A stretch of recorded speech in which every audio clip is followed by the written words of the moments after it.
y es lo que está allí en pantalla. Ágape, el amor perfecto que une a los matrimonios cristianos. Todo esto sobre el lema creciendo en amor y unidad, renovados por el Espíritu. Así que vamos a orar, póngase en pie, vamos a orar al Señor. Entonces, pongamos, bueno, yo ya estoy en pie, así que póngase en pie y vamos a... Hoy parece que hubo fuga de santos. Algo pasó. A ver, ¿quién tiene fuerza y energía? Amén. Llama Franklin. Vaya a arrear el resto del ganado, de las ovejas, que estén aquí, por favor.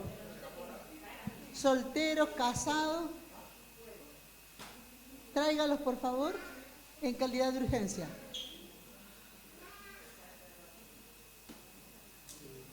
¿Ya? Por favor. Porque ya estamos muy retrasados. ¿Sí? Entonces, los que estamos aquí vamos a orar. Entonces, sí, y vamos a orar por Joaquín también, que está con fiebre. Entonces, quienes puedan ponerse en pie, se ponen en pie y vamos a orar. Señor, bendecimos tu nombre, te damos gloria, honra y alabanza, porque solo tú eres el Señor. Como hemos conversado en todo este retiro, hemos visto distintas áreas en las que debemos seguir mejorando. Pero del último taller, Patricio dijo algo que tiene mucha razón, y es que la familia es un pilar fundamental en esta sociedad. Y si hay otro pilar que es fundamental, es el matrimonio. Y te rogamos, Señor, que nos ayudes a ponernos de acuerdo y a entender la necesidad de tener matrimonios sanos, de comprender cómo es esta institución que tú formaste, que es el matrimonio. Toca nuestros corazones. Pon en cada uno de los que no están aquí en la capilla la urgencia de estar acá para aprender sobre el matrimonio, porque todos lo necesitamos. Aún los que están solteros necesitan saber cómo es el matrimonio para tener un buen matrimonio más adelante.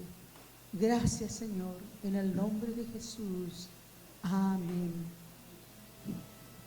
Nuestra historia no la voy a contar porque ya todos la conocen. Y los únicos que no la conocían bien eran el pastor Botello y Lilian, que viene de visita, pero ya se la contamos. Entonces, Denise, cuando estuvo conmigo, ya se la conté. Entonces, todos la saben cómo Dios hizo nuestro matrimonio. Pero el matrimonio es la institución más antigua que hay. Dios instituyó el matrimonio aún antes de instituir la iglesia. Entonces, imagine la importancia que tiene. Podríamos pensar muchos que lo que Dios instituyó primero fue la iglesia, pero no, eso vino mucho después, se arma mucho después. Pero el matrimonio es la primera institución que Dios hace, la hizo Él.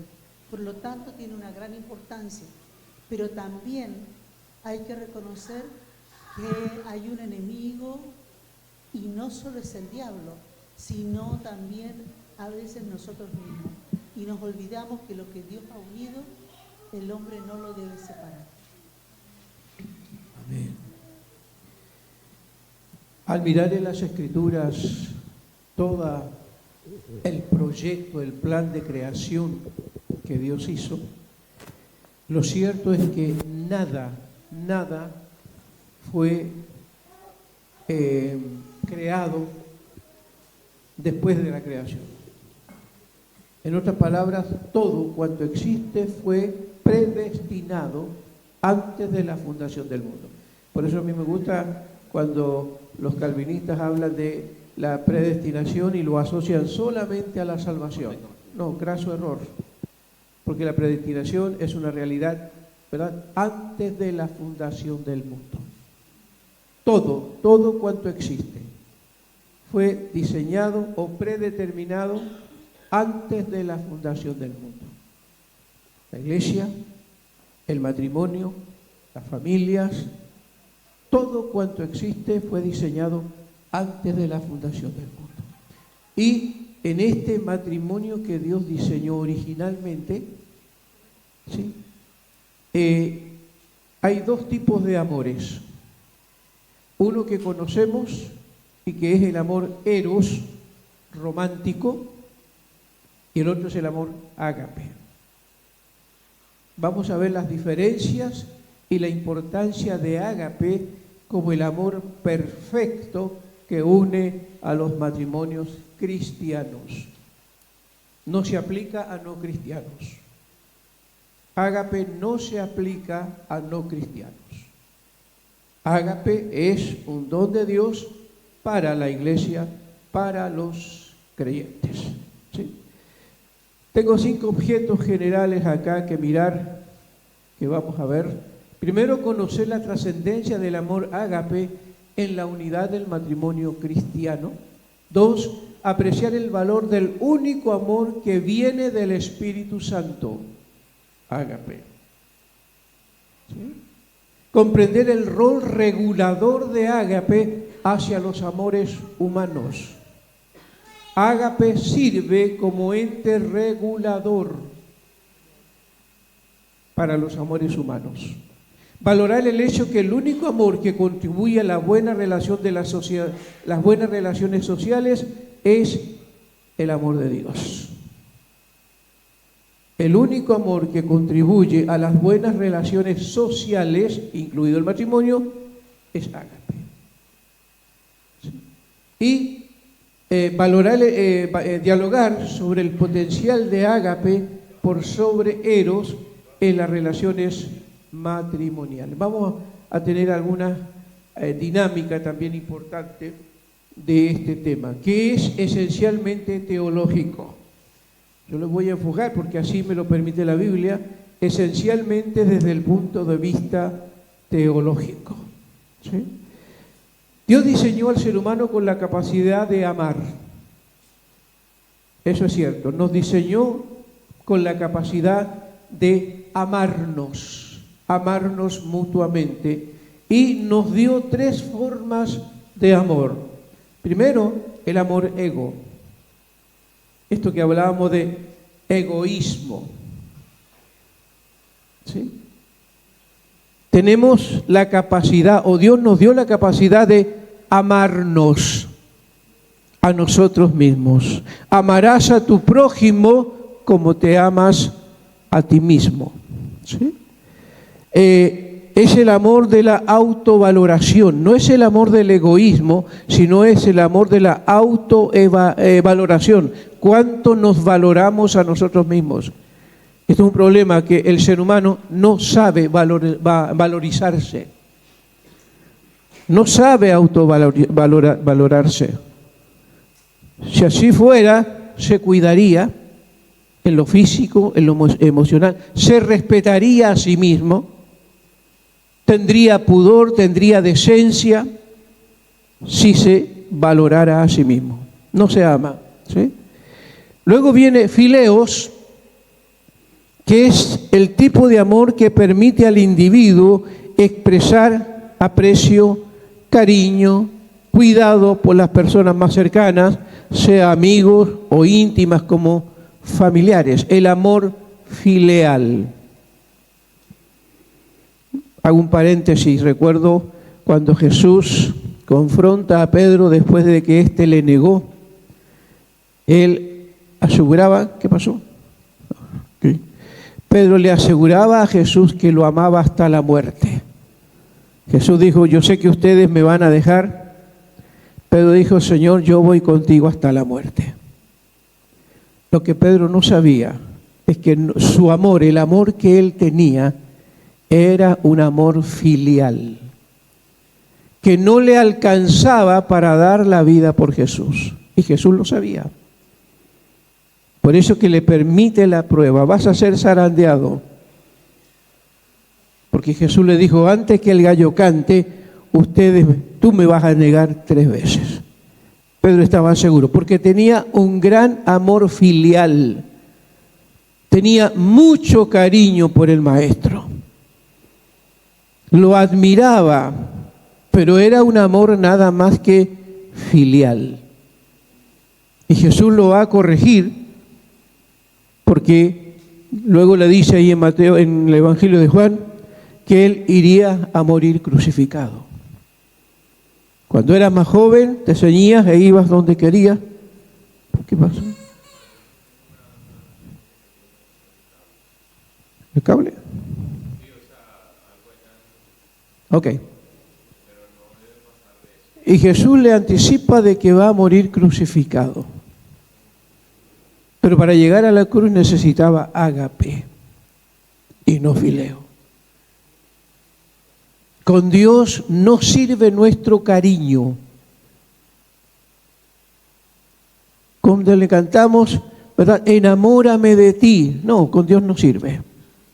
Definitivamente. Es que como que cualquiera de nuestros hijos, como lo hemos hablado, le dijera, la niña le dijera al papá, papá, estoy enamorada de ti.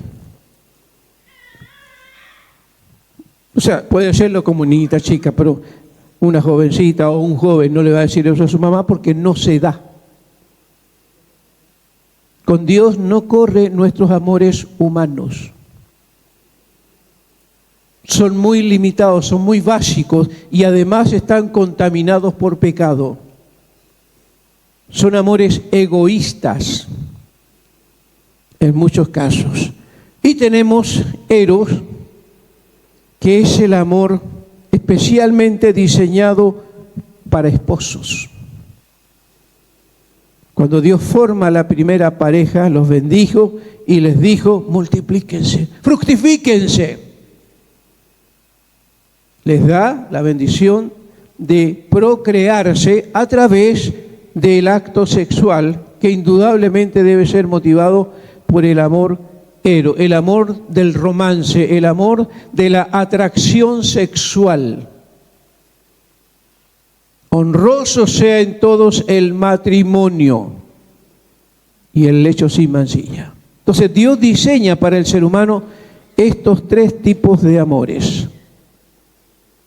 Son humanos, pero están contaminados por pecado. ¿Sí? No sirven para la relación con Dios. Alguien está saboteando. Un espíritu chocarrero está por allí saboteando, ¿no? Algo sucede. Entonces,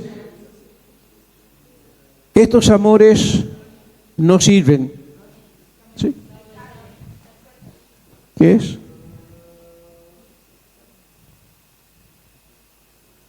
Ok, ahí te aparece el problema.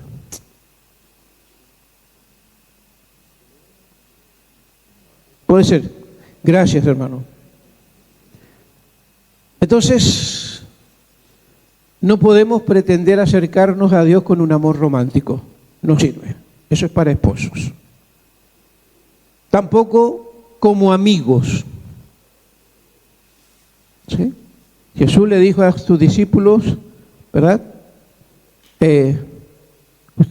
Vosotros sois mis amigos. Abraham le llamó mi amigo.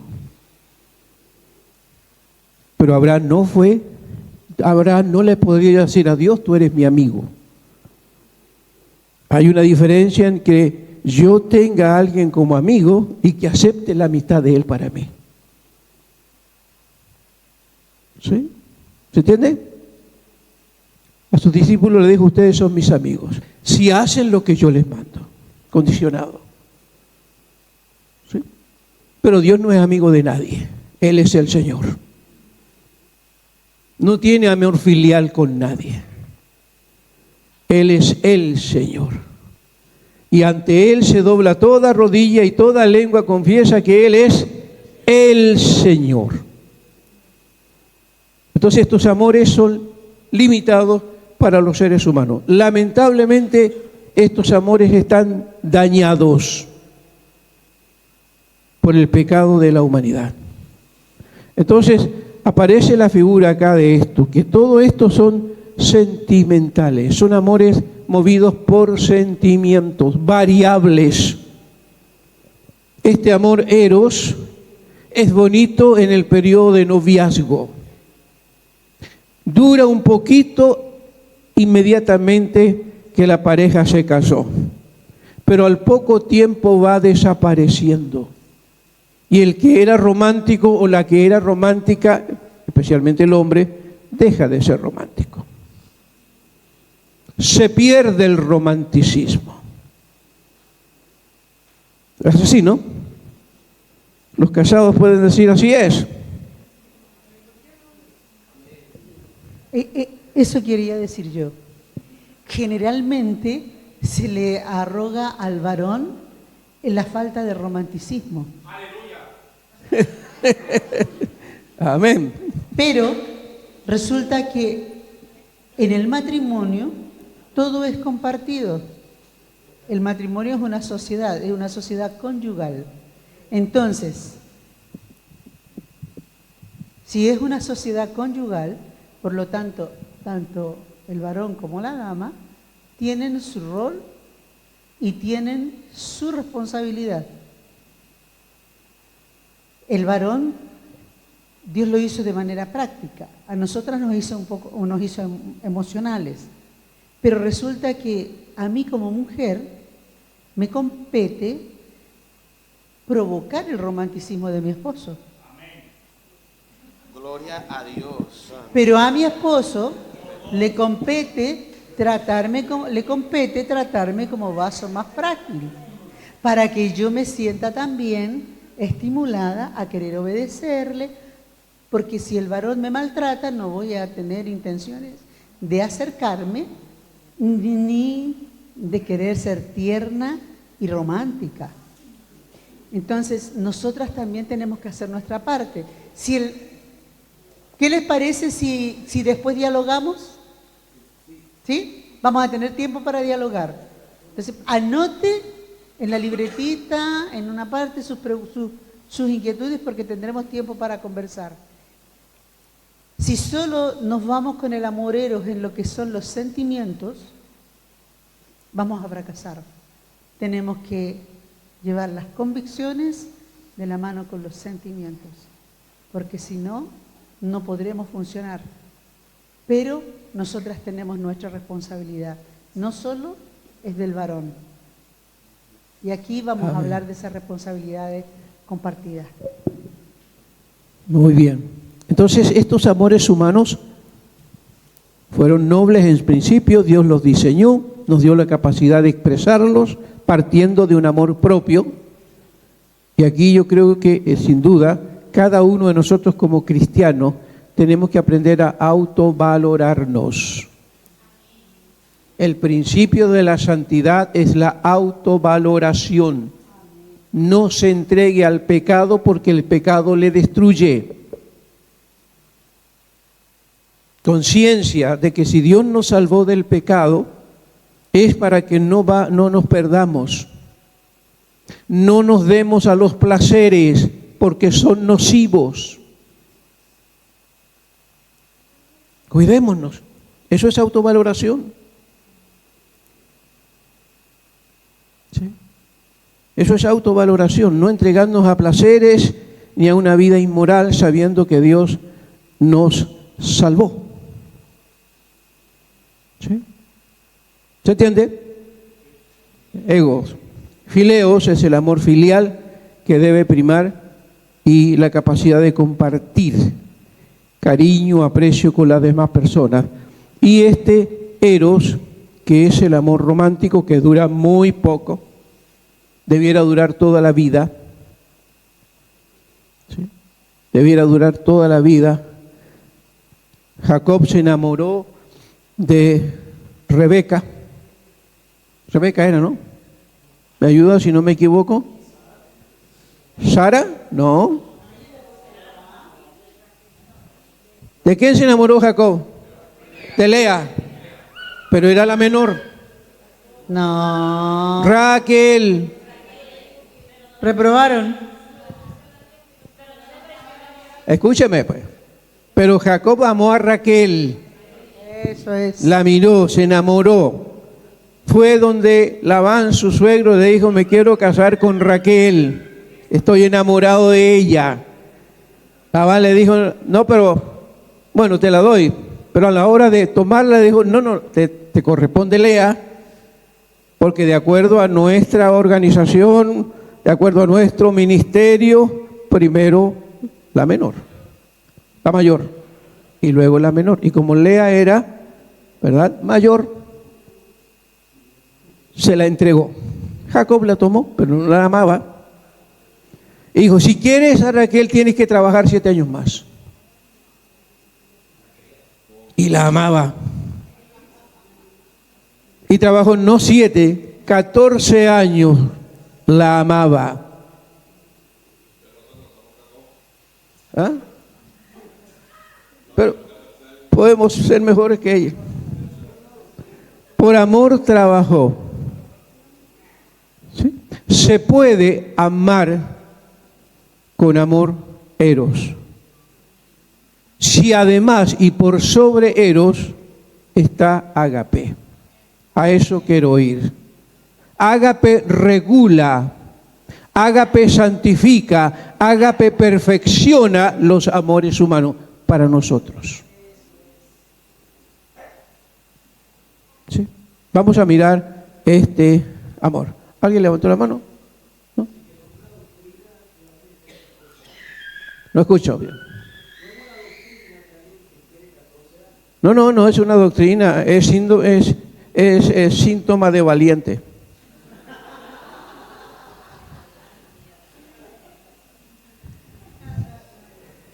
Para los fieles a Cristo, el Espíritu ha derramado un amor sublime y muy diferente, y esto es ágape. El amor de Dios ha sido derramado en nuestros corazones por el Espíritu Santo que nos fue dado. Por eso digo, y la Biblia lo hace saber, ágape no está en todo el mundo. No es para toda persona. Quien no tiene a Cristo no tiene ágape, entre otras cosas. Y no puede anhelarlo, o si lo anhela, no lo puede recibir, porque no tiene a Cristo.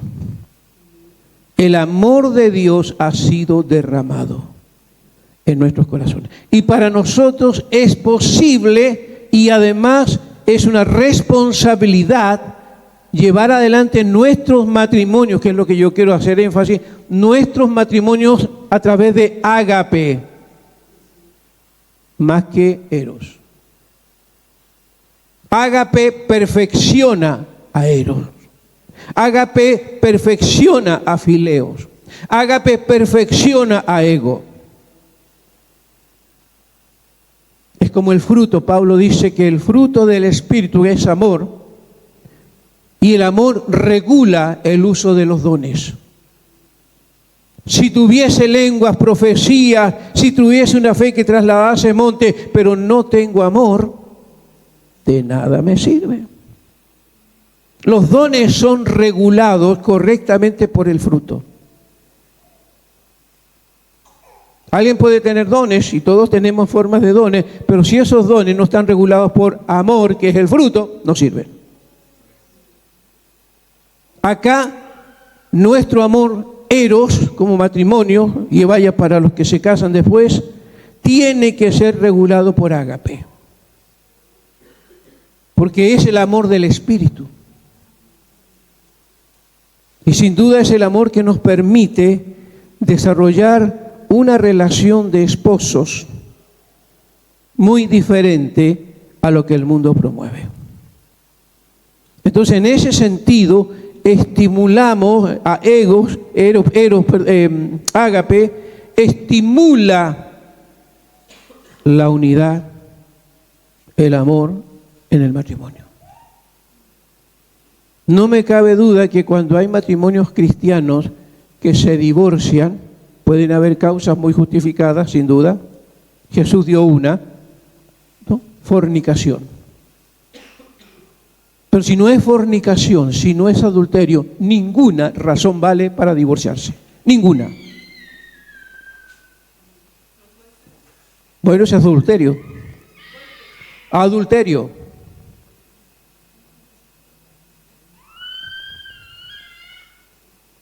Violencia, golpes, engaño. Todo eso está dentro de dolos. Adulterio. Y los adúlteros y los fornicarios no entran al cielo. La violencia, los golpes es adulterio.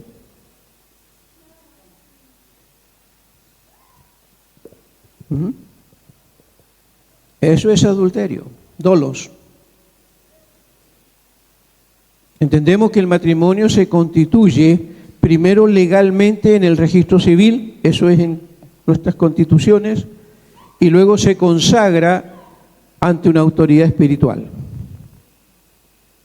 Y allí en el registro civil, creo que sucede en gran parte de los países, hay una ceremonia donde la autoridad civil eleva un acta con los nombres de los contrayentes, hay testigos, y esa acta hecha por el oficial civil se lee y luego los contrayentes lo aceptan, firman los testigos y la autoridad civil, bueno, en el nombre de la patria, porque no es el nombre de Dios, en el nombre de la patria yo declaro marido y mujer. Estamos legalmente casados. Y eso Dios lo toma en cuenta. Allí se constituye el matrimonio ante una autoridad civil. Y luego se consagra ante una entidad cristiana, como sería en el caso nuestro. Y se hacen votos. En ambos casos se hacen votos. Prometo amarte, cuidarte, ser solo para ti, hasta que la muerte nos separe, te amaré, te cuidaré, te protegeré toda la vida. Y yo prometo sujetarme a ti. Amén, eso me como gusta. Cristo, como la iglesia se sujeta a Cristo. Así es. Y amarte en la enfermedad, en la pobreza, en la riqueza y hasta que la muerte nos separe. Esos votos quedaron registrados en el cielo. Porque la base del matrimonio es el pacto. La base del matrimonio no es la ceremonia, o sea, no es la fiesta, no es la cena, no es el vestido. La base del matrimonio es el pacto, que se hace legalmente ante una autoridad civil y que se consagra en la iglesia. Y a los adúlteros, que como dicen, ¿verdad?, golpea, ¿verdad?, está cometiendo adulterio, porque no está en el pacto. No es lo que prometió. Prometió amar, cuidar, proteger, respetar a su cónyuge. A la inversa. Violar uno de sus puntos es adulterio y es causa de condenación.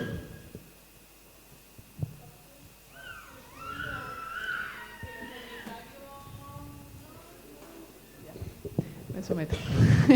Usted dijo que los fornicarios no eran una causa de divorcio, ¿verdad? Ya, entonces el adúltero... A ver... Es que ahí me confundí. Teológicamente se confunden, pero son dos conceptos que van muy, muy ligados. Adulterio es violar un pacto. Hoy día, si uno tiene un documento legal y tiene un cheque y en vez de ser 10.000 pesos le pone un 0, eso es doloso, eso es adulterio. Fornicación tiene que ver con inmoralidad sexual.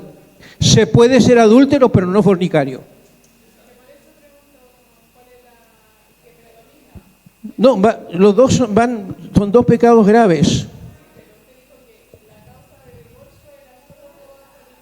No. La Biblia dice que a los adúlteros y los fornicarios los juzgará Dios. Adúlteros y fornicarios, Hebreos 13:4. ¿Ya? Los jóvenes solteros no adulteran si cometen intimidad sexual. No adulteran, fornican.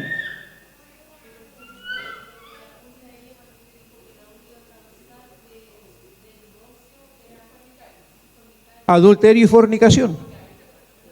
Adulterio y fornicación. Mateo capítulo 5, versículo 22, 21. Oíste que fue dicho, no cometerás adulterio. Pero yo os digo que cualquiera, hombre, que mire a una mujer que no es su esposa para codiciarla, ya en su mente albergó la idea, ya es un adúltero. Y si es un cristiano, un ministro de la palabra, y en ese momento que está codiciando a una mujer que no es su esposa, se muere, se va perdido. Se va al infierno. No importa qué tan apóstol, profeta, evangelista, pastor o maestro era. Se va perdido. También, ¿Sí? también la palabra nos habla en todo este concepto, la palabra porneia. Y ahí ya lo engloba más todavía. Inmoralidad. Porque porneia es inmoralidad, pero también está el maltrato físico, el maltrato verbal, el incumplimiento del pacto. Correcto. En todas sus áreas.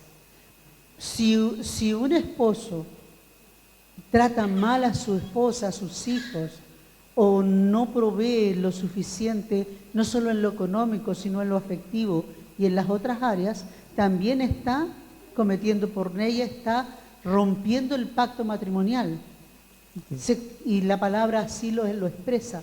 Si una mujer no respeta a su esposo y el esposo le dice al hijo, usted hoy no ve televisión, el esposo se va a trabajar y la esposa le dice al niño, bueno, cuando llegue tu papá no le vamos a decir que viste televisión, también está rompiendo el pacto y se van acumulando cosas. Okay. Y ahí estamos alterando también lo que es la integridad del matrimonio y de mi relación con Dios. Amén. Entonces, no solamente está lo que es la fornicación, la inmoralidad sexual, es la última parte y tiene que ver con los pecados que van hacia el cuerpo, pero también vienen todas las otras cositas que nos llevan a cometer adulterio y que es violar ese pacto y esos votos que hicimos. Correcto, gracias. En el Antiguo Testamento, enseguida Ángel, en el Antiguo Testamento no existía la idea de matrimonio, estaba la idea de pacto. Y existía el pacto de soberanía, que era el pacto del monarca con el pueblo. El monarca disponía condiciones, establecía condiciones, y si el pueblo las obedecía, gozaba de los beneficios de la monarquía. Era un pacto de soberanía. Es lo que Dios hizo con Israel en Éxodo 20, cuando le lee un documento que era el documento que hacían los monarcas. Yo soy Jehová tu Dios que te saqué de la tierra de Egipto. Era una presentación, el rey se presentaba. No tendrás dioses ajenos delante de mí. No te inclinarás, no te harás imagen. Y no, disposiciones divinas de carácter imperativo. Era un pacto de soberanía. Lo hacían los monarcas con los pueblos subyugados. Era común. Es lo que Dios hizo con Israel. Pero estaba el pacto de paridad. Pares. David y Jonatán hicieron un pacto de paridad, que David lo cumplió hasta morir. Jonatán murió antes. Pero cuando Jonatán muere, deja un hijo lisiado, Mefiboset. Y estando David en el palacio, se recuerda del pacto con su amigo Jonatán. Y dice, ¿ha quedado alguien de la casa de Saúl a quien yo haga misericordia? Y alguien le dijo, sí, hay un joven lisiado que está en un lugar llamado Lodebar. Lo mandó a traer y lo sentó en la mesa del rey. Es decir, una metáfora para decir, lo introdujo en la casa y lo trató como príncipe por el pacto que había hecho con Jonatán. Los matrimonios eran un pacto entre un hombre y una mujer, juzgado por jueces, por ancianos. Violar el pacto ya sea por engaño o por fornicación, era inmoralidad. Y eso se traspasa en el Nuevo Testamento.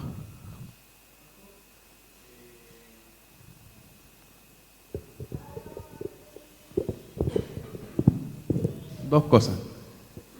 Una era acerca de la violencia, ¿Sí? que estábamos hablando hace poquito. Y antiguamente sucede, porque ahora los matrimonios ambos trabajan, pero generalmente trabajaba el hombre, la mujer estaba en la casa y criaba hijos. Y muchas veces el hombre le pasaba lo justo y necesario para que vaya a comprar el pan, para que vaya a comprar la verdura, cualquier cosa, y dame el vuelto. Era así.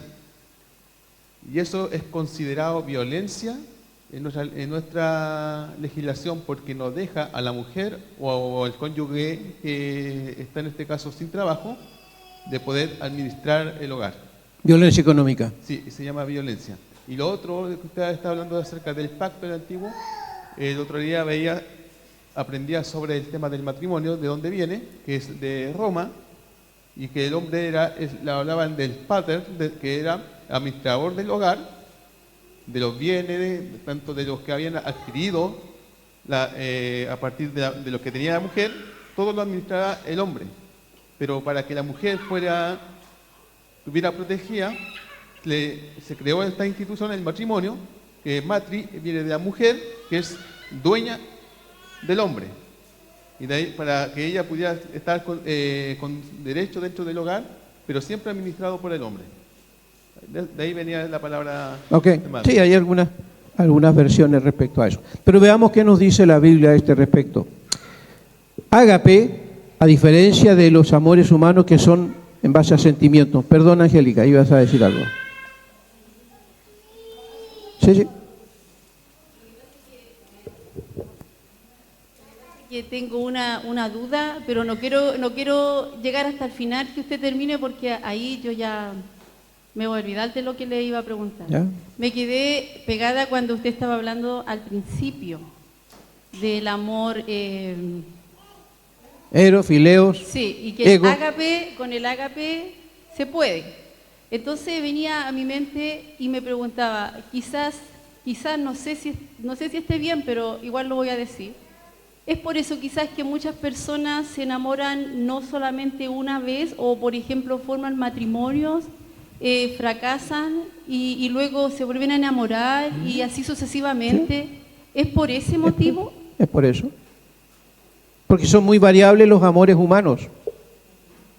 Ah, okay. Son muy variables y se puede enamorar muchas veces. Son variables. Es que yo siempre he pensado en esto, que según yo me enamoré de mi esposo y para mí va a ser siempre él. Entonces, incluso me han dicho, y si alguna vez quedas viuda, ¿qué vas a hacer? Yo digo, yo me voy a quedar sola, o sea, porque yo pienso en mi mente, yo no voy a tener la capacidad de amar a otro hombre como lo amo a él, y también pienso que no voy a tener otro marido como Dios me ha dado a él. Correcto. Entonces, es lo que yo pienso, pero sabemos que Dios es que tiene el control de todas las cosas y eso, pero gracias porque estaba bien en lo que yo pensé en el momento. Perfecto. Gracias, pastor. Perfecto. Está bien. Aprobado. Salieron corazoncitos Muy bien. ahí, ¿eh? ¿Quién más? Ágape, recuerde, ego es el amor propio. Fileos es el amor cariñoso, es el aprecio, el cariño que tenemos por las demás personas. Y eros es el amor romántico. Todos amores humanos, cuidado, en base a sentimientos. Pero ágape, no te pongas hasta porque, ágape es el amor de la buena disposición a dar. Ágape es dar, no recibir. Los amores humanos buscan recibir, son egoístas. Ágape busca dar. ¿Sí? En las charlas matrimoniales, nosotros hacemos charlas matrimoniales, y la primera pregunta que Guillermo le hace en estas charlas, ¿cuál es el propósito por el cual quieres casarte? Entonces la mayoría de las personas dice, porque quiero ser feliz. Quiero ser feliz. Y nosotros, Guillermo le dice, o yo, le decimos, craso error. Uno no se casa para ser feliz yo. Nos casamos para hacer feliz al otro, para buscar el bien del otro. Entonces ahí está el amor ágape. Y de ese nace el amor romántico. Amén. Ágape es dar. Un nuevo mandamiento les doy, dijo Jesús a tus discípulos. Uno nuevo. Algo que no existía todavía. Había algo parecido que era el segundo mandamiento. Amarás a tu prójimo como te amas a ti mismo. Jesús perfecciona ese segundo, no lo anula, lo perfecciona. Como perfecciona otros mandamientos. Yo les doy un nuevo mandamiento, que se amen unos a otros. ¿De qué manera? Como yo les amo a ustedes. El segundo mandamiento decía, amarás a tu prójimo como te amas tú. La novedad acá es, deben amarse como yo les amo a ustedes.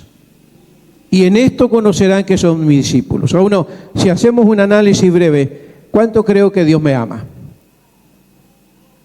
¿Cómo puedo dimensionar el amor de Dios? ¿Cómo lo percibo yo? ¿Cómo lo percibe cada uno? Infinito. ¿Qué más? ¿Eh? Perfecto. ¿Eh? Inalterable. Paciente. No tiene fin. Perdonador. Distinto, eterno. Bueno, de esa manera deben amar a los otros.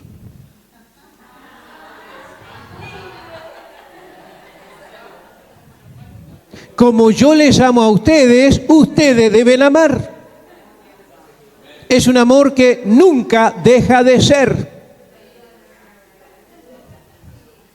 Es un amor que todo lo perdona, todo lo sufre.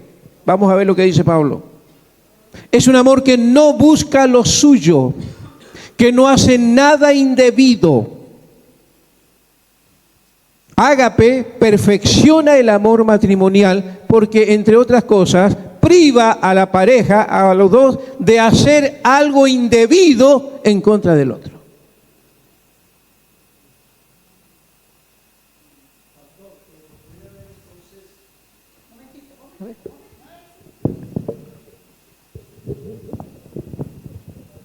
Estoy aprendiendo, pastor. Mire, entonces puede haber el amor revelado en una área, pero me falta conocer el amor en otra área. Por ejemplo, cuando un cónyuge es infiel, el caso de Oseas, ve y ama a una mujer adúltera. Oseas no conocía ese lado del amor de Dios. Se le está revelando allí. Pero él se había casado con esa mujer con un tipo de amor. Entonces, nosotros, por lo menos tengo un amor hacia mis hijos. Pero no sé si nos van a matar si estoy dispuesto a dar mi vida por mi hijo. Pero en ese momento puedo descubrir que sí estoy dispuesto a morir por mi hijo. A la esposa, marido, ama a vuestra esposa como Cristo amó. Oye, mi hermano, morir por ella. Por eso es que uno cuando va con ella, la pone a ella del lado de la pared y uno se pone al lado de la autopista para que lo machuquen a uno y ella se quede libre. Ok, o sea, está bien. El amor sacrificial, o sea, sacrificial. esa revelación, ¿en qué momento del matrimonio se da? ¿Al principio, a la mitad o al final? Desde la conversión de quienes se casaron siendo cristianos. Desde la conversión. Va a madurar ese amor, pero ya está en el creyente o en la creyente desde que se casan, si son dos creyentes. Por eso está prohibido el matrimonio en yugo desigual, porque uno tiene amor ágape y el otro no. Y ese matrimonio no resulta.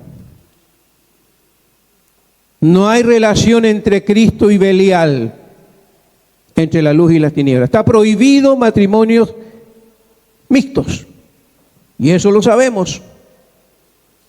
Siempre recuerdo la experiencia de un pastor, muchos años, que uno lo habló conmigo, lo habló con otro pastor amigo.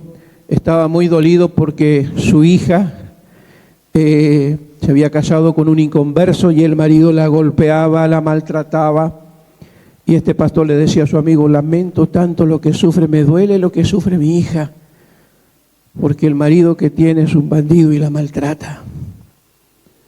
El otro pastor amigo le dijo: qué lástima, y qué lástima que tú eres responsable. ¿Por qué? ¿Quién le casó a tu hija? Tú pusiste la bendición, tú le casaste, tú permitiste que se casara. No hiciste nada por impedirlo, por lo tanto eres responsable. Pusiste una bendición donde Dios no la pone. Y eso pasa con pastores, hijos de pastores cristianos que por sentimiento se casan con inconversos. No me gusta hablar mucho de mí, pero yo recuerdo que cuando Rodrigo, que tenía 27 años, un día me dijo: papi, quiero casarme. Había tenido varias enamoradas. Le dije: qué bien. Y conversábamos. Le escuché, como dijo Cris, que, a ver, háblame. háblame. ¿Cómo es? ¿Quién es?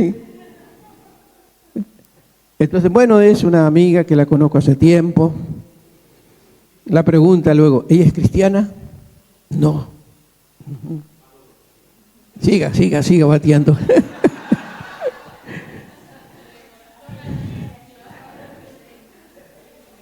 y yo le dije: mira, debes casarte, es lógico, tienes tu edad. Es bien que te enamores, pero quiero que sepas dos cosas. Dos cosas, pero te las digo ahora y no las voy a volver a repetir. Si tú te casas con inconversa, no cuentas ni con tu mamá ni conmigo. Hará la ceremonia, pero no vamos a la ceremonia. No estamos de acuerdo. No te puedo impedir porque eres mayor de edad, pero manifestamos nuestro rechazo. No vamos a tu boda. Y en segundo lugar, el día que te cases, te vas de la casa. Porque tu mamá no va a ser ni la niñera de tus hijos, ni la dueña de casa para tu señora. Te casas y te vas. Y créame que estaba dispuesto a hacerlo. Se casó con una mujer creyente, es pastora ahora ella en Bolivia, y se fue a vivir a Bolivia. Se fue de la casa y mi esposa en ese entonces, Silvia, nunca me perdonó el que yo lo hubiera mandado a vivir tan lejos. Ella tiene casa allá, acá tendría que haber arrendado, allá tiene su pastorado, así que se fue. Pero yo estaba muy seguro de eso. No podemos permitir, hasta donde sea posible, que nuestros hijos creyentes se casen con inconversos. Alguna barrera tiene que haber. Porque si no estamos condescendiendo y somos parte de la tragedia que pueda vivir esa hija o ese hijo, esa hija especialmente. El testimonio de Gigi Ávila, no sé cuántos lo conocen, un gran evangelista, ganó a miles y miles de personas, se casó con un inconverso, la asesinó de unas 50 puñaladas, le causó el dolor. Y el Señor le dice a Gigi Ávila: ve y predícale, ve y abrázale. ¿Cómo será eso? Ir y abrazar a quien asesinó a su hija con 50 puñaladas. Y él cuenta que él fue. Él fue, no de mucho gusto, pero fue porque el Señor le mandaba. Habló con él, le abrazó, le perdonó. Y ese hombre se convirtió y es un pastor en su ministerio hasta ahora. No se puede, porque ágape no está en uno creyente y en otro no. Ágape es el tipo de amor que nos permite perfeccionar nuestras relaciones. ¿Dónde dejé? No sé dónde lo dejé. No, si no lo tengo. No. Se me cayó, no sé. ¿Dónde lo dejé? ¿Se lo habrá llevado el Señor?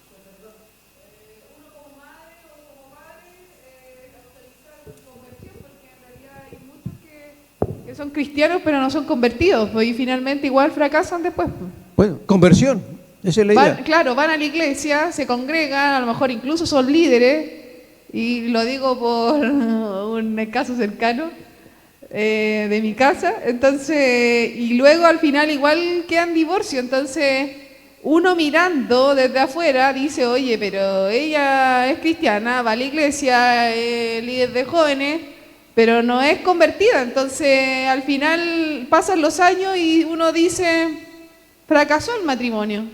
Entonces yo la pregunta que me hago, ¿no será mejor que sea convertida antes que, que sea creyente? Convertida antes que Sí, creyente. sí. Eso es, y lo digo responsablemente, yo como pastor, y creo que es responsabilidad de todo pastor, asegurarse que ese miembro de su iglesia es convertida más que creyente. Porque no puede poner una bendición donde Dios rechaza. No lo puede hacer. Es responsabilidad pastoral. No puedo poner una bendición. Si bien es mi hijo, pero si no está convertido, que lo case otro. Mi amor. ¿No entiende? Es serio el asunto. Permítame, en el Antiguo Testamento, el libro de Esdras, vemos cómo Nehemías cuando llega, ¿verdad?, se agarró los pelos porque vio a judíos casados con paganas. Porque las paganas llevaron la idolatría a Israel y los judíos se entremezclaron con paganas, y dice, ¿verdad?, me agarré los pelos y desarmó todos los matrimonios de judíos con paganas. Mandó a todas a sus casas con sus hijos, váyanse, váyanse. Rompió todos los matrimonios con paganos. Porque Dios prohibió en el Antiguo Testamento, lo prohíbe hoy día. No puede ser. Tiene que ser convertida. Tiene que haber testimonio de conversión. A ver.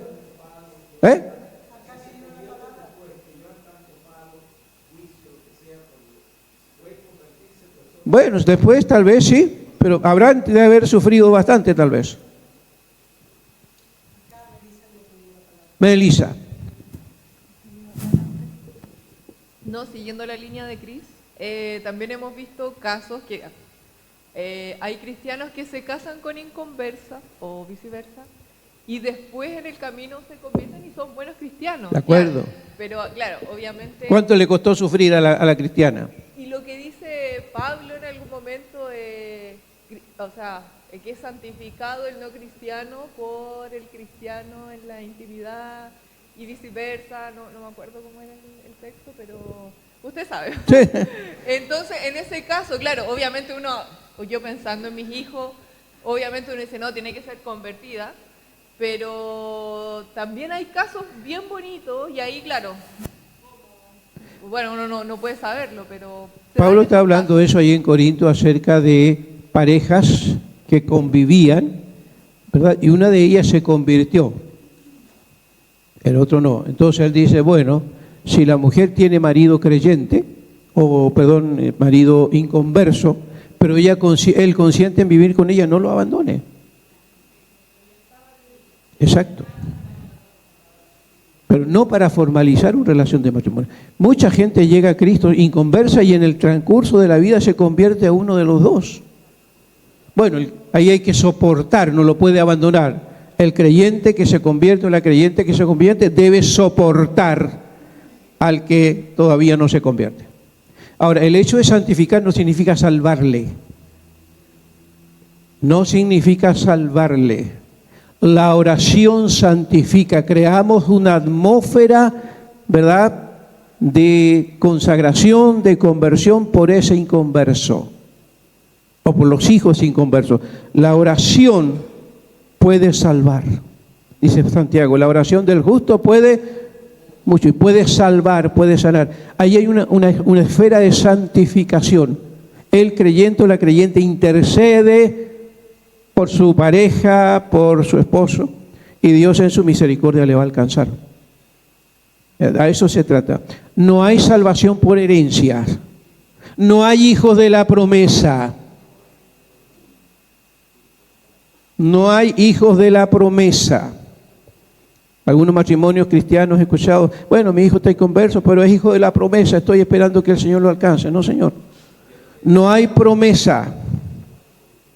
La única vez que Pablo menciona la figura de hijo de la promesa es en Romanos 9, cuando dice que en Isaac, le dice a los judíos, en Isaac te será llamada descendencia. No piense que por ser israelita es salvo, sino que en Isaac, y ahí usa la figura de hijo de la promesa que Dios le hizo a Abraham. Pero no hay promesas para nosotros de que nuestros hijos van a ser salvos por ser nuestros hijos, ¿no? Cada uno debe convertirse. Enseguida te doy, Betty.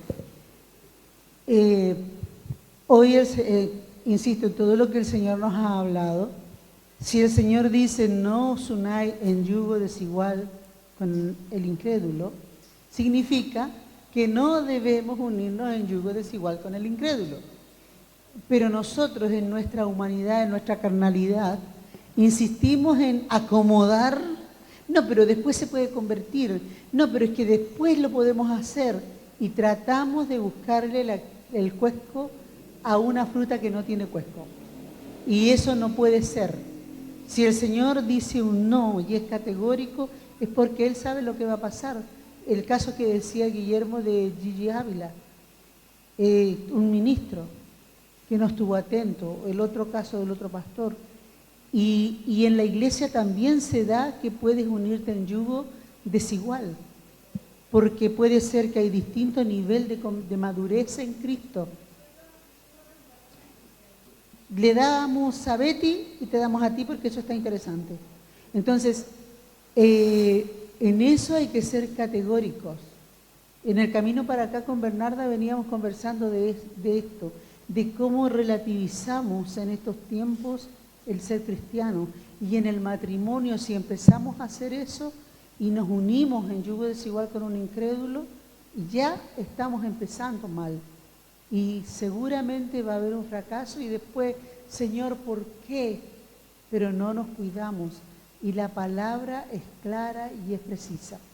Betty y después Sori. ¿Ibas a decir algo? Bueno, Betty, Madrid y Sori. Bueno, quería hablar un poquito porque se relaciona con lo que están conversando. Yo estuve casada por 22 años y para mí el matrimonio era para toda la vida porque eso fue lo que me enseñaron mis padres. Pero en el camino de esos 22 años yo llegué a Cristo. Y después que yo llegué al Señor, algo sucedió. Y me divorcié. Y bueno, eso se rompió. Y bueno, eso es como ejemplo para que vean cómo hace el Señor. Yo no le recomiendo el divorcio a nadie, porque para mí el matrimonio es para toda la vida. Así es. Porque dice la palabra que no, lo que Dios unió no lo separa el hombre. Correcto. Pero evidentemente ese matrimonio no se dio estando en Cristo, se dio estando en el mundo. Y hoy en día, conversando lo que estamos conversando, puedo ver por qué no permaneció. Y bueno, eso. Okay. Y es muy bonito conocer cómo es el matrimonio en Cristo. Así es. Es algo completamente diferente. Ajá. Así es. Sí. Claro, yo fui maltratada y ver cómo ustedes se tratan como matrimonio es algo hermoso. Amén. Así es lo que hace el Señor. Sori, micrófono. No iba, o sea, realmente había pensado en varias cosas, pero bueno, aprovechando ahora que tengo la palabra. El tema de los yugos desiguales. O sea, no solamente es el hecho de un incrédulo con un creyente o convertido, pero también el hecho de un convertido con alguien que recién está iniciando en los caminos del Señor, o alguien que tiene mucho tiempo en los caminos del Señor, pero que no, claro, o sea, que es un creyente forever. Sí, forever. Inmaduro, claro, porque igual, o sea, lo vemos, bueno, ya han hablado de ejemplos de personas que uno cree que son convertidas, ¿no? Porque cuando uno habla de que alguien es cristiano, uno no está juzgando su nivel o no de espiritualidad, ¿no? Y es algo que nosotros primero que no debemos hacer y que no estamos al tanto de cómo es la relación de cada quien con el Señor.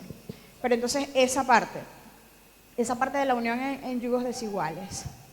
Y lo otro es estas parejas o estos matrimonios que llegan a la conversión, ambos, ¿sí? Que llegan ambos a la conversión. Bueno, es que allí la conversión queda entre comillas por lo que voy a decir a continuación. Luego de esa pseudo, digamos, conversión, hay una ruptura. Entonces allí, o sea, como yo lo veo, o fue que nunca hubo realmente una conversión, o que definitivamente, o sea, el amor ágape falló. Pero bueno, no el amor ágape, la persona obviamente falló. Pero entonces eso, o sea, porque vemos casos así, y entonces ¿qué pasa con la persona afectada, con la pareja afectada? O sea, ese que digamos falló en su amor ágape, ¿cómo queda la otra persona? ¿Qué debe hacer la otra persona para poder de alguna manera o restablecer, restaurar o alejarse? Yo sé que cada caso es distinto, Sí. pero creo que también es importante poder hablar de eso porque vemos casos y muchas veces se tiende también a juzgar, ¿no? A la persona que quizás se mantiene diciendo, ajá, ¿y qué hiciste tú? ¿Qué hiciste tú? ¿Por qué no hiciste nada para mejorar la situación? Entonces ahora está separada, divorciado. Entonces es como una responsabilidad o culpa que se le da a la persona que digamos está tratando de manejar la situación, pero finalmente es complicado y creo que todos, o digamos como iglesia, tampoco podemos ponernos en la óptica de decir o señalar por qué hiciste tú. Sí. ¿Sí? Entonces, nada, eso, o sea, esas cosas creo que son importantes también poder abordarlas de alguna manera general, obviamente. Correcto. Pero saber qué podemos hacer nosotros también como iglesia y algún consejo para estas personas que están quizás en esa situación. Sí. Gracias, Sori. La tarea, especialmente de los pastores, es velar por la salud espiritual de familias, de personas en conflicto. Y cuando hay matrimonios en conflicto hay que acompañarles y ayudarles a mejorar su situación. Si llegaron como convivientes, como pareja, se convirtieron al Señor, pongámonos en el mejor de los casos, se convirtieron al Señor, bueno, hay que ayudarles a legalizar su nuevo matrimonio. Porque no es correcto que sigan en convivencia. Hay que hacer el trámite, hay que asesorarles, hay que buscar ayuda para que regularicen su situación. Entonces cada caso tiene un trámite especial. Por eso que la consejería pastoral hacia los matrimonios especialmente es compleja, porque cada caso debe ser analizado en particular. No hay una misma receta para dos casos. Y ahí la sabiduría del Señor es lo que nos debe acompañar. La finalidad es salvarles, ayudarles, restaurarles en Cristo. Por allí. Ya, pastor, creo que en esta misma tónica yo quisiera saber qué pudiésemos encontrar en la palabra en algunos casos que yo he visto de parejas, matrimonios cristianos que se han separado y no ha habido fornicación de por medio, no ha habido adulterio, no hay violencia. Ellos se separan en buenos términos porque qué bueno todo esto, pero dentro del matrimonio lo que ellos expresan es que no me daba paz. La última vez que yo escuché un caso es que yo no tenía paz y yo no creo que Dios nos esté llamando a un matrimonio donde no tengamos paz. A mí me generaba conflicto porque, ok, yo creo que el Señor nos llama a la paz y la tranquilidad, pero obvio, me parece que aquí hay un tema de previa, no analizamos bien la persona con la que yo me estoy casando, pero después de que yo estoy casado ya, y ya estoy metido en esto, la excusa para llegar a una sentencia de divorcio por esas razones que terminan siendo vagas, terminan siendo como el mundo, ¿cierto? Que nos separamos por incompatibilidad de caracteres. Sí. Y todo esto, pareciera que uno, es lo que yo he sentido, degradan el matrimonio y segundo, dejan en mal incluso a la institución delante de Dios, porque debería entonces esta pareja, o lo que nosotros deberíamos llamar a este tipo de situaciones es a restauración, a reconciliación, o quedan en acto de fornicación si se llegasen a casar nuevamente dentro de ese plazo. Sí. Permítame avanzar un poquito. Entonces, el amor de Dios es básicamente yo doy. No busco de recibir. Es dar. ¿Sí? En el griego es buscar el bien de otro. Ese es el sentido hebreo. Amarás al Señor tu Dios, el primer mandamiento. Te darás al Señor tu Dios. ¿Sí? Así como Dios se da por su pueblo. Dios asumió el cargo de Israel y se define como Jehová, Dios de Israel, Dios de Abraham, de Isaac, de Jacob. Dios se dio por su pueblo. Por lo tanto, lo que Dios espera ahora de Israel es que Israel se dé por Jehová. En obediencia, en amor, dar. Ese es el sentido de ágape. Buscar el bien de otro. Pablo dice a de tal manera amó Dios al mundo que dio, que ha dado. Ahí está el sentido de amor. Tan grande fue el amor de Dios que dio a su unigénito Hijo, para que todo aquel que en Él cree no se pierda. ¿Sí? La batería está agotada, Luis. La batería. Francisco. ¿Ah? Ok, está bien. ¿Cómo lo define Pablo a los Corintios? El amor es paciente, es benigno. Vamos a hacer un análisis exegético sobre estos conceptos. ¿Qué significa ser paciente, benigno? No tiene envidia, no es jactancioso, no se envanece, no hace nada indebido, no busca lo suyo, no se irrita. Un amor cristiano con ágape nunca van a pelear. No se irrita, no guarda rencor, no se goza de la injusticia, se goza de la verdad, todo lo sufre o todo lo soporta, todo lo cree, todo lo espera, ¿verdad? Todo lo soporta. Ágape nunca deja de ser. Así lo describe Pablo.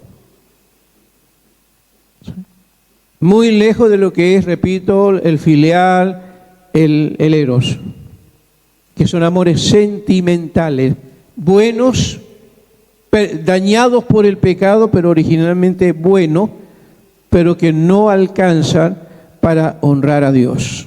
¿sí? A ver, Francisco, ¿qué ibas a decir? Espero no salirme mucho de lo que usted ya estaba apuntando, pero me quedé con lo que estaba hablando Cris, que era que esperemos que cuando nos casemos la persona sea cristiana o convertida, era el concepto que hablaba, ¿no es cierto? Pero ya con el y tengo la oreja caliente porque todo esto me llega, obviamente, todos estos temas me llegan y claramente ya no con dolor, sino ya con más mesura y con más conocimiento. Y a pesar de que uno tenga buenas intenciones, porque yo creo que podemos hablar de buena intención de una persona, yo creo que lo que he aprendido este tiempo es que al final uno igual antepone lo humano. Siempre antepone lo humano. Por más buenas intenciones que sean, yo creo que al final uno siempre supo que no era lo correcto. Porque al final, si esto acabó, o la relación que haya sido que se acabó, al final era por algo. Siempre supiste, si eres un cristiano realmente, era porque siempre lo supiste. Y yo creo que al final de esto, de la ruptura, insisto, sea cual sea el motivo y sea cual sea la relación que sea, noviazgo largo o matrimonio en este caso, yo creo que es porque anteponemos lo humano. Y yo creo que eso es importante, que al final pongamos a Dios primero y nuestra humanidad mengue. Correcto. Tomando lo que decía Luis, pareja de cristianos que se separan porque se acabó el romance, se acabó el amor, no nos comprendemos, se separan. Eso no es razón para divorciarse. Eso es condenable. A ver, espera. Lo que yo preguntaba, que creo que no se entendió, esas personas, en dado caso, si se volvieran a casar, ¿están en comunicación? Adulterio. Porque no hay una razón para haberse separado. El Dios diseñó una relación, hermanos, que no es algo liviano. Hoy día muchos se separan por esto mismo. Hay incompatibilidad de carácter, no nos entendemos. Esa gente está perdida. Le preguntaron a Jesús ahí en Mateo 19, Maestro, ¿es lícito dar carta de divorcio por cualquier cosa? Había judíos, ¿verdad?, que pensaban que por cualquier razón podían dar divorcio a su mujer. Y había otro sector más conservador. Y para probarle le preguntaron, ¿es lícito dar carta de divorcio por cualquier cosa? ¿Sí? Y Jesús tiene una respuesta muy sabia, ¿verdad? Moisés les permitió carta de divorcio, no Dios. Moisés les permitió carta. Pero antes no fue así. O sea, en el propósito eterno de Dios nunca estuvo considerado el divorcio. ¿Sí? Moisés les permitió, no Dios. Es como cuando Pablo dice, yo no permito a la mujer hablar en la congregación. Eso es Pablo, no es Dios quien lo prohíbe.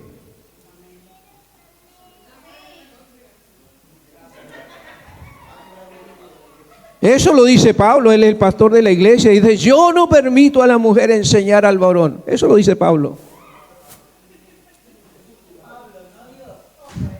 Moisés les permitió carta de divorcio, no Dios. Y como Moisés no les va a juzgar, sino Dios, el juicio va a ser adverso. Porque Dios instituyó el matrimonio como algo sagrado, diseñado previamente en los cielos. ¿Sí? Y los bendijo Dios. Y los bendijo Dios. Multiplíquense, fructifíquense. ¿Sí? Y Jesús toma esa palabra que es del mismo ahí en Mateo 19. Por lo tanto, lo que Dios unió, ningún hombre lo separe. Ni el hombre ni la mujer. No lo pueden separar. Sobre todo si tiene una bendición de Dios. No lo pueden separar. Aquí hay algo importante que notar. Lo que Dios unió, ningún hombre lo separe. Pero tenemos que estar seguros de que nuestro matrimonio lo unió Dios. En este caso, este matrimonio lo hizo Dios. Hay ocasiones en que el matrimonio lo hacen los contrayentes. y no en la voluntad perfecta de Dios, sino en la voluntad permisiva de Dios. Entonces, si vamos a esa voluntad permisiva de Dios, eso tiene consecuencias. Y tendremos que vivir con esas consecuencias.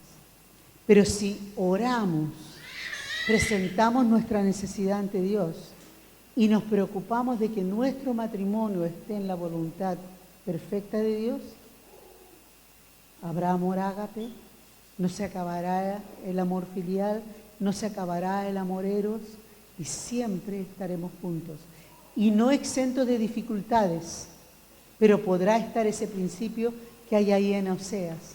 ¿Andarán dos juntos si no se pusieran de acuerdo? Y podremos llegar al acuerdo. Y si no lográramos ese acuerdo, tendremos que pedir ayuda. Pero ¿qué pasa aquí?